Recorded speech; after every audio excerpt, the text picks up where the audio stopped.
So what plugins do a WordPress developer use? I'll tell you.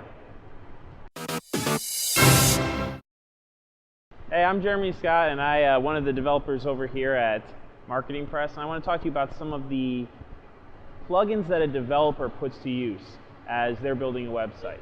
I have three favorites that I really like to use. So the first one I want to talk about is one that helps us design the sidebars. These are usually really customized by web designers, and they're difficult to get to unless you use a plugin that gives a custom CSS class to it. So we use Custom Widget Classes. It's a great, simple to use plugin, and it allows us to give a name to the widget in the form of a CSS class that we can then design on top of.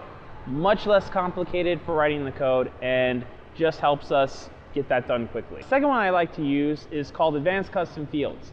This allows me to add custom fields that to the user, the end user of the product, they can go in and it works just like those fields in the back end of a WordPress install where it says put a title or something like that, instead of the traditional and kind of difficult to use custom fields editor that WordPress provides automatically.